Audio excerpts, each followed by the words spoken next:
Senior హీరోల్లో ఇప్పటికీ హీరోగా కొనసాగుతా కొత్త కొత్త రికార్డులు సృష్టిస్తా దూసుకెళ్తున్నాడు బాలయ్య గారు అని చెప్పుకోవచ్చు. ఎందుకు అంటున్నానంటే అసలు ఒక దశాబ్ద కాలానికి పైగానే అసలు హిట్లే లేకుండా అయినా సరే హీరోగా నిలబడే వాళ్ళు ఒక్కొక్క స్టేజ్ అయిన తర్వాత చాలామంది క్యారెక్టర్ ఆర్టిస్టులు అయిపోయిన వాళ్ళని చూసాం మనం. శరత్ బాబు గారు, మోహన్ బాబు గారు, మురళీ మోహన్ గారు, చంద్రమోహన్ గారు, ఇంకా చాలామంది ఉన్నారు, జగపతి బాబు గారు. అండ్ ఇలా ఇంకా హీరోగా కొనసాగే వాళ్ళు ఈవెన్ రాజశేఖర్ గారు కూడా క్యారెక్టర్లు చేశారు. అఫ్కోర్స్ మమ్ముట్టి గారు క్యారెక్టర్స్ చేస్తున్నారు, మోహన్ లాల్ గారు క్యారెక్టర్స్ చేశారు, అమితాబ్ బచ్చన్ గారు చేశారు. కానీ ఇంకా హీరోగా కొనసాగుతా ఇప్పుడు ఇంకా సంచలనాలు అంటే కొత్తగా ఎవరైనా దూసుకొచ్చి పెద్ద పెద్ద రికార్డులు బద్దలు కొడుతూ ఉంటారు కదా, ఆ రేంజ్లో రికార్డుల మీద రికార్డులు. అది ఎట్లా సాధ్యమైందో తెలీదు. అఖండ 2 బాలయ్య సినిమా అని చెప్పగానే ఎగబడి కొన్నారు బయ్యర్లు, డిస్ట్రిబ్యూటర్లు అందరూ కూడా. మాకంటే మాకు అని అంటే వాళ్ళ ధైర్యం ఖచ్చితంగా ఈ సినిమా హిట్ అవుతుందని. చాలా హీరోల సినిమాలు ఏంటంటే కొనాలా వద్దా, అమ్మో కొంటే ఏమైద్దో, మరీ అంత రేటా అని ఆలోచించే వాళ్ళు ఉంటారు, వేసుకున్నాక ఏమైద్దని భయపడే వాళ్ళు ఉంటారు. ఎలాంటి భయం లేకుండా అడిగినంత ఇచ్చి ధైర్యంగా డిస్ట్రిబ్యూటర్స్ అండ్ ఎగ్జిబిటర్స్ కూర్చున్నారు అంటే అది బాలయ్య సినిమాకి చెల్లింది. మరి అది ఏం నమ్మకమో తెలియదు. ప్రేక్షకులకు కూడా బాలయ్య అంటే అంత ఇది. అండ్ ఇంకోటి మీకు చెప్పనా, ఈ మొన్న వార్ 2 సినిమా చూసి ఇదేం గ్రాఫిక్స్ ఇట్లెట్లుంది అన్నారు. నిజంగా ఆ సినిమా బాలయ్య చేస్తుంటే ఇంకా పెద్ద హిట్ అయ్యేది, ప్రామిస్. బికాజ్ ఇట్లాంటి విన్యాసాలు ఈయన చేస్తేనే బాగుండని ఆల్రెడీ మనం ఫిక్స్ అయిపోయాం.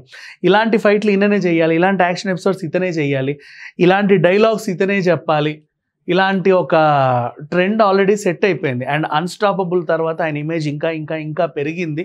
సో ఇప్పుడు ప్రజెంట్ అఖండ 2 అనే ఒక సినిమా, అఫ్కోర్స్ ట్రైలర్ రిలీజ్ చేస్తే మెడ మీద అలా తిరుగుతూ ఉంటే శూలము అందరూ ట్రోల్ చేశారు. ఎలా ట్రోల్ చేశారంటే అసలు ఈ సినిమా వేస్ట్, ఆడదు, గ్రాఫిక్స్ బాగాలేవు, అది బాగాలేవు, అసలు ఇవేం యాక్షన్ అని అన్నారు. కానీ ఇప్పుడు అదే సినిమా 168 కోట్ల ప్రీ బిజినెస్ చేసింది. ఎంత ఆల్రెడీ హిట్టే. అంటే ఇప్పుడు సింపుల్గా చెప్పాలంటే సినిమా హిట్టే, వాళ్ళు పెట్టింది వాళ్ళకి వచ్చేసాయి.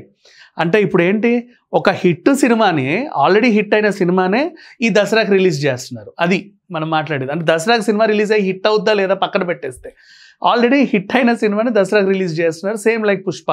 అండ్ అంటే ప్రీ బిజినెస్ అంత జరిగింది. సో అండ్ ఇంకొకటి ఈ సంవత్సరం మళ్ళీ గుర్తుపెట్టుకోవాలి, సంక్రాంతికి బాలయ్యే అండ్ దసరాకి కూడా బాలయ్యే. సో జనాలకి ఇంకా దగ్గర అవుతున్నారు. ఈ రేంజ్ హీరోలు ఇవాళ రేపట్లో 2 ఏళ్ళకోటి 3 ఏళ్ళకో సినిమాలు చేస్తున్నారు. ఈవెన్ నెక్స్ట్ జనరేషన్ హీరోలు కూడా. బట్ అతను అలా కాకుండా 6 నెలలకోటి 7 నెలలకోటి సినిమాలు కంప్లీట్ చేసుకుంటూ గబగబ రిలీజ్ చేసుకుంటూ అండ్ ఇంకో పక్క షోస్ చేసుకుంటూ. ఇంకొకటి, ఈ రేంజ్ హీరోలు, ఇతనితో పాటు ఉన్న హీరోలు అందరూ సినిమాలే చేస్తున్నారు. కానీ ఈయన రాజకీయంగా ఎమ్మెల్యే హ్యాట్రిక్, అటు ఆ నియోజకవర్గ సమస్యలన్నీ చూస్తా, బసవతారకం హాస్పిటల్ మెయింటైన్ చేస్తా, అండ్ హోస్ట్ చేసుకుంటూ యాడ్స్ చేసుకుంటూ మళ్ళీ సినిమాని కంప్లీట్ చేస్తారు గబగబ. అంటే ఇంత స్పీడ్గా ఇతన్ని చూసి చాలామంది రోల్ మోడల్గా తీసుకోవచ్చు, ఇంకా బాగా చేయొచ్చు. అంటే రోజుకు ఒక సీనే చేసి కూర్చునే హీరోలు ఉంటారు మన దగ్గర. బట్ అట్లా కాకుండా నాన్ స్టాప్గా పనిచేస్తే అటు డైరెక్టరు, ఇటు ప్రొడ్యూసరు, ఇటు ప్రేక్షకులు అందరూ కూడా హ్యాపీ ఫీల్ అవుతారని ఒకటే ఒక ఎగ్జాంపుల్.